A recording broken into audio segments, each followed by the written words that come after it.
Hello, dear viewers. Welcome back to Katha Yogam. So far, we have uncovered the miraculous births of the Pandavas and the mysterious origins of the Kauravas. Today, we delve into the fateful circumstances that led to Pandu's unexpected demise. We will also explore the emotional turmoil and the unspoken feelings of Kunti and Madri as the tragedy unfolds. Pandu's death shatters his family, pulling them from the bliss they had been enjoying after the birth of their 5 remarkable children. This heartbreaking loss becomes the catalyst for the impending rift between the Pandavas and the Kauravas, setting the stage for the epic conflict to come.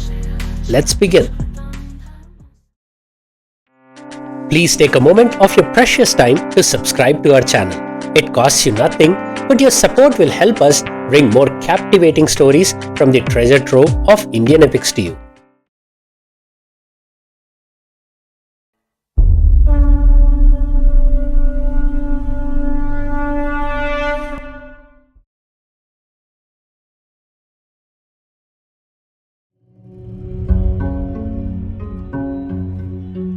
Vaishampayana resumed his narration, taking the listeners beyond the extraordinary births of the 5 Pandavas and the 100 Kauravas.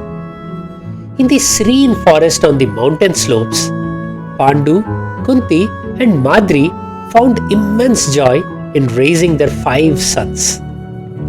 The prophecy of a glorious future for these children filled their hearts with pride and hope. Watching the young princess grow under the guidance of wise rishis, learning the sacred knowledge and skills of warriors brought them endless happiness. For a time, life seemed peaceful and full of promise, as if the hardships of the past had been completely forgotten.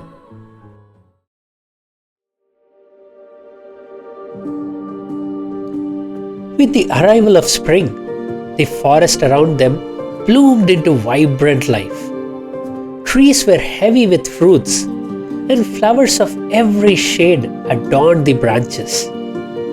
The air was thick with the sweet scent of blossoms, and the songs of cuckoo birds filled the air with their gentle melody. The entire world seemed to be alive with beauty and serenity. On one such day, Pandu and Madri ventured deeper into the forest seeking fruits from the trees. They found a secluded spot, a small paradise where nature seemed to burst with life. The setting was perfect, lush, colorful, and full of the promise of life's simple pleasures.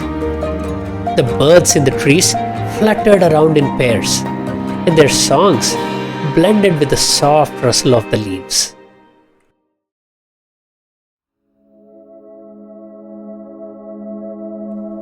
Amidst this beauty, Pandu's eyes fell on Madri.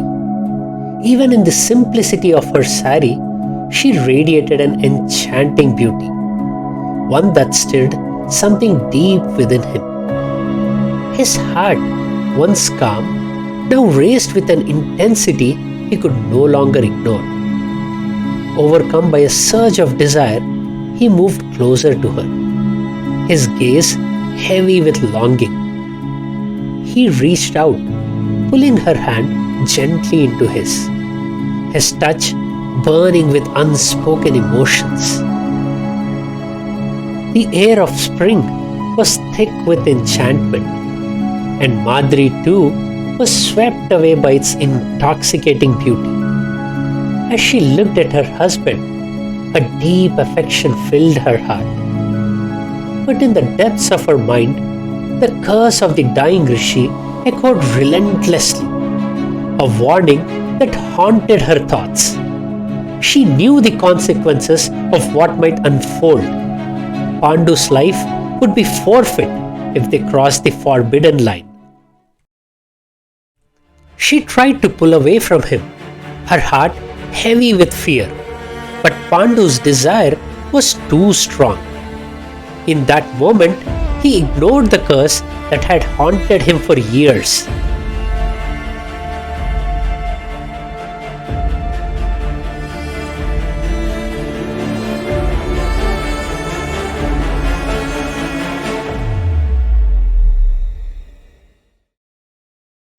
Forgetting the shadows of his past, consumed by passion, and powerless against the pull of his emotions, he reached for her.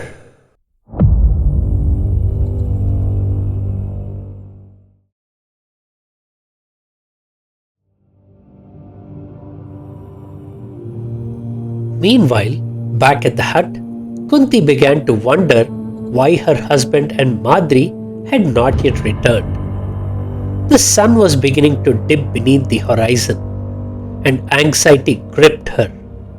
With a sense of urgency, she ventured into the forest to find them. Her footsteps quickened as she neared a small clearing, where she heard an unmistakable sound, a faint cry of a woman.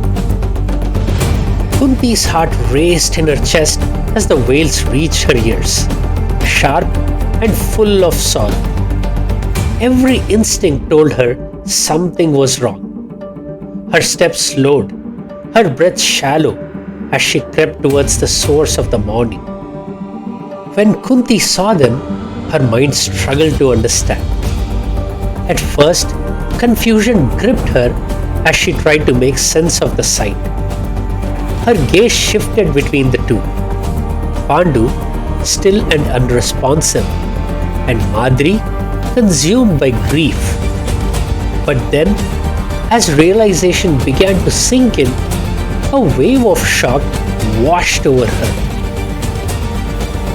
She felt a deep, cold pain settle in her chest. Pandu was gone.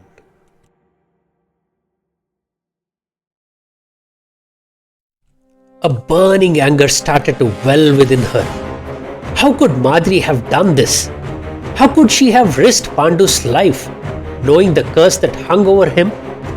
Her thoughts became a storm of fury as she demanded to know why Madri had allowed this to happen. Madri, her voice trembling with grief, tried to explain through her sobs. She spoke of how she had resisted with all her might, how she had begged Pandu to stop.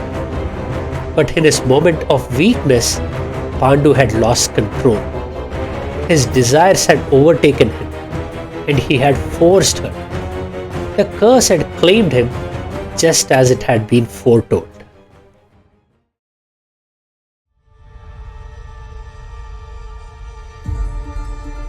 As the flames of Pandu's funeral pyre flickered to life, the sorrow that gripped the hearts of those who loved him could not be put into words. Kunti, overcome by the weight of grief, made a decision. She chose to join her husband in the afterlife, to follow him through the flames and into the realm of the dead. She was ready to depart, unable to imagine a world without him by her side. But Madri, stricken by her own guilt and sorrow, made a heartbreaking request. She felt the crushing weight of responsibility for Pandu's death, feeling that it was her actions that had led to this tragedy. Madri believed she could not raise the 5 young sons on her own, not after this devastating loss. With a heavy heart, she tightly hugged her twins, Nakul and Sahadev, one last time. She entrusted them to Kunti, asking her to care for them. Then, as the sacred fire blazed, Madri stepped onto the pyre, joining her husband in their final journey.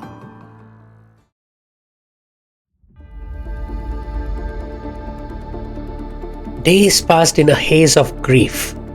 Kunti could have returned to her father's kingdom, where she would be safe, surrounded by familiar faces.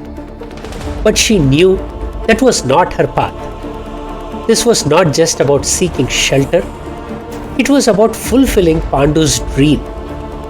He had wanted Yudhishthira to sit on the Kuru throne to rule with dharma and wisdom. That dream could not die with him. It was now her responsibility to see it through. The rishis took the responsibility of taking Kunti and her children to Hastinapur, where Bhishma, the great patriarch of the Kuru dynasty, could offer them protection. With the ashes of Pandu and Madri in her hands and her 5 sons by her side, Kunti began the long journey back.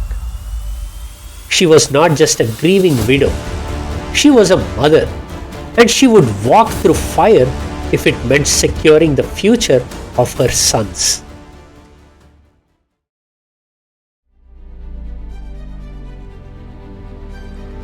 As they neared Hastinapur, the news of Pandu's death had already spread. Thousands of citizens, draped in mourning, gathered in the palace courtyard. The weight of loss was palpable, and all eyes turned toward the gates as Kunti and her sons approached. Bhishma, Vidura, and Dhritarashtra stood waiting, their faces etched with grief, while Duryodhana watched from a distance, unease growing in his heart. In the next episode, we will witness how the Pandavas begin to settle in Hastinapur, forging relationships, facing challenges, and preparing for the struggles that lay ahead. While they try to find their footing in the grand palace, the tension between them and the Kauravas will only deepen. Every glance, every word, and every contest will bring new conflicts, as the first sparks of hostility are ignited. Stay tuned for the next thrilling episode on Katha Yogam. If you appreciate our work, please like and share this video with your friends and family. Subscribe to the channel and click the bell icon to get notified when we upload a new episode.